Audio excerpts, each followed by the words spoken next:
كلام. وأنا أضحك لو يعني المصورين أيضا لا يستطيعون يشوفوا هذا المصور الذي يتذكر زوجته اللي تركها في بلاد الغربة وهو جالس يضحك على هذا الموضوع. طريف الأمر المصور هذا كنا قبل أيام في مطار القاهرة. أيوة. ورجعنا بنفس الطيارة، أو يقدم لك أجمل تحية. راجعين الطيارة تأخرت، وهو جاي بعد زواجه الظاهر وهو مبسوط، فتأخرت الطيارة تأخرا كثير، وقدم لك أجمل تحية. أنا استمتع بالعمل معك.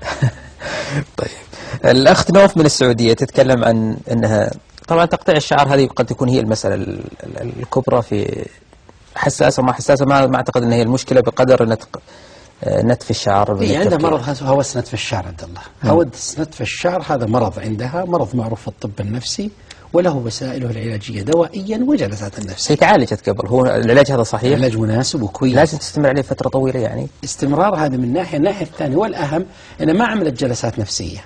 ومن هذا المنبر أقول أن مثل هذه الأمراض بالأدوية تقضي عليها مؤقتا، تترك الدواء وتعود كما كنت، لأن لم تغير طريقة التفكيرية. لماذا أختي نوف تنتف شعرها؟ لماذا يصلع رأسها؟ يأتي العيادة عبد الله صلعة تماما. شوف الطفل الوليد يمكن في شوية شعرات، هي ما فيها تماما، يأتون مرعبة مخيفة. تخيلت إنسان أصلع مش حالق شعره من النتف، أصلع تماما مثل الوجه، بل ربما أكثر، الوجه ربما فيه شوية شعرات. فعندها هوس نتف الشعر، تحتاج دواء وجلسات نفسية. لكن نوف عندها مشكلة ثانية. هي تتكلم عن الخوف من الوحدة والخوف. اي ما هو عنده خوف الوحدة، عنده رهاب اجتماعي. وذلك لما قالتها أنا تركتها لأن شفت رهاب اجتماعي، لكن لما تكلمت عن أخوها مصاب بمرض الرهاب الاجتماعي، عدت وسألتها لكي أوضح للمتلقي أن هذا المرض موجود عند أخوها. أخوها عنده رهاب اجتماعي، يرتبك عن مواجهة الناس، لما يؤم المصلين ويقف أمام المصلين يقف أمام الناس. أخوها الحالة واضحة فيه، هي في بداياتها، ما أحب أروح إلا مع أهلي، ولذلك ربما تبررها أحسن البنت مع أهلها، الناس تعرف طريقتهم وكذا وكذا. لا بس الميزة أنه هي لما تكلمت عن أخوها ما يعني غالبا النساء في مثل هذه الحالة يعني ترجع هذا الحالة إلى عين وحسد وأنه كان إمام وبعدين ما أدري إيش، لكن هي لا يعني تفكر بطريقة سليمة أنه أخوها يعاني من مرض نفسي واضح. ما نقول عن طريقة سليمة، ربما عين ما ندري. عاد إثباتنا للمرض النفسي لا يعني نفينا للعين أو الحسد أو لا، أنا أتكلم عن طريقة إحنا دائما ولا أفترضها. لا أنا لا أتكلم من وجود العين أو عدمه، أتكلم على أنه هو هذه ظاهرة صحية، أنه دائما إحنا أنه خلاص عين وننتهي، ما في شيء اسمه مرض نفسي، هذه عين وخلاص.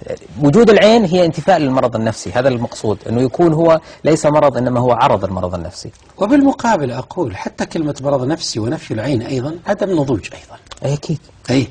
وليس مع ذلك أن كل الحالات مرض نفسي وعين، إنما أريد فكرا ممتدا يستطيع أن يستوعب هذه وتلك ويلم هذه بتلك بمنظومة منطقية. فنحن نقول الأخ ربما سببها عين، ولا نقطع أن سببها عين، ولا ننفي أن سببها عين، ولا نثبت أن سببها عين. الطب النفسي يتعامل مع الآثار، وليس كل الأمراض النفسية عين أو جن وكلا. لا أقول هذا، لكن أريد مطاطية في الطبيب النفسي في التفكير، أنه لا يرفض هذه الأمور، لكن أقول ما هي تخصصي، لا أنفي ولا أثبت، ولذلك من الخطأ. ولا يجوز الطبيب النفسي ولا يحق له حينما يأتي مريض عنده اكتئاب أو قلق أو غيره يقول هذه مش عين ولا غيره، ما تستطيع.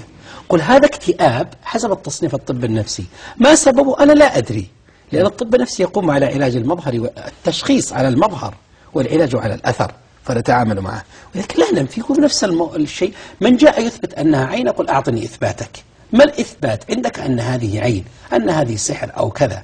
ولذلك أطلب من الطبيب النفسي الذي ينفي إثبات النفي الذي عنده، وأطلب من يثبت إثبات الإثبات الذي عنده. وهذه القضية قضية واسعة. ملخص ذلك أن عند أخوها مرض الرهاب الاجتماعي، عندها أيضا الرهاب الاجتماعي، وعندها هوس نتف الشعر. نعم.